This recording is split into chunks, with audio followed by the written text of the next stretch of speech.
सुप्रभात। Class 8th lesson number 4 और part 4 यानी कि पार्ट 4 का चौथा पार्ट आज हम लोग पढ़ेंगे। छ संबंधी नियम। किसी स्वर के बाद यदि छ आ जाए तो छ से पहले च आकर के जुड़ जाता है। जैसे अनुच्छेद, अनु प्लस छेद। लेकिन अनु का उ है और उ जो है स्वर है और इसके बाद छ आ रहा है और इसलिए यहाँ पर च आकर के जुड़ गया है। म संबंधी नियम। म के बाद क से म तक का कोई भी व्यंजन आने पर म उस व्यंजन के पंचम वर्ग में परिवर्तित हो जाता है। जैसे सम प्लस चय संचय, सम प्लस तोष संतोष, सम प्लस पूर्ण संपूर्ण। इस तरह कहने का तात्पर्य यह है कि म के बाद यदि क से लेकर के म तक यानी कि जितने भी स्पर्श व्यंजन हैं उनमें से कोई भी व्यंजन आने पर वह म जो है अपने वर्ग के पंचम अक्षर में परिवर्तित हो जाता है। जैसे अंग, इय, ड़, न और म।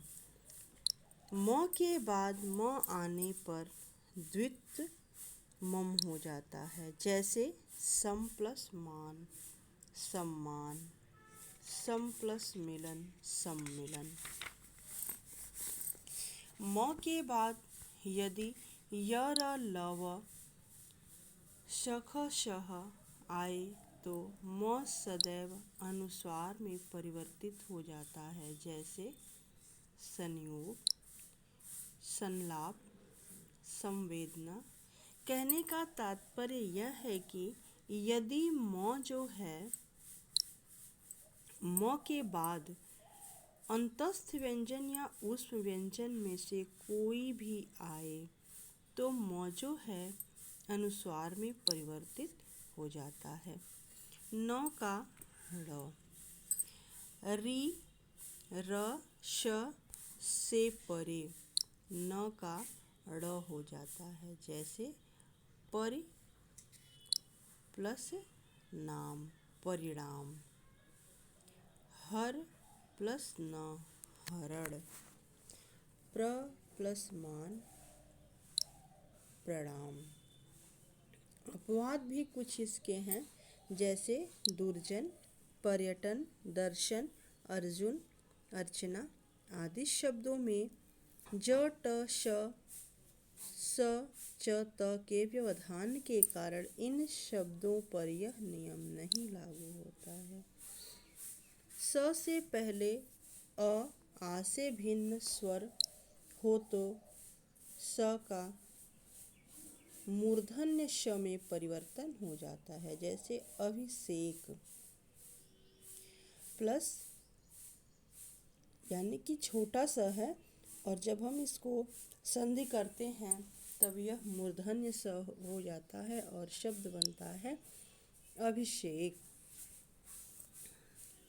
फिर है विसर्ग के पश्चात।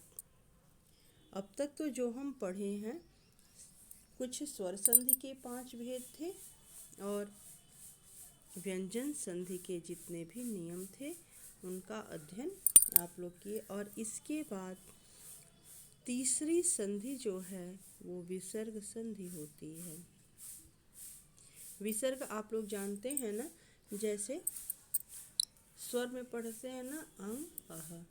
तो अंग, अह जो है वो न तो स्वर है न तो व्यंजन है। ये दोनों जो हैं अयोगवाह हैं और अंग का प्रयोग अनुस्वार के रूप में होता है और अह का प्रयोग विसर्ग के रूप में होता है।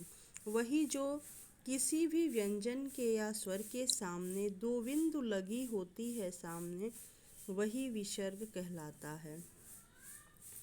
जैसे अतः शब्द में त के बाद दो बिंदु लगा होता है और वही विसर्ग कहलाता है, प्रातः। तो इस तरह से आज के लिए बस इतना, और कल हम लोग विसर्ग संधि का अध्ययन करेंगे। धन्यवाद।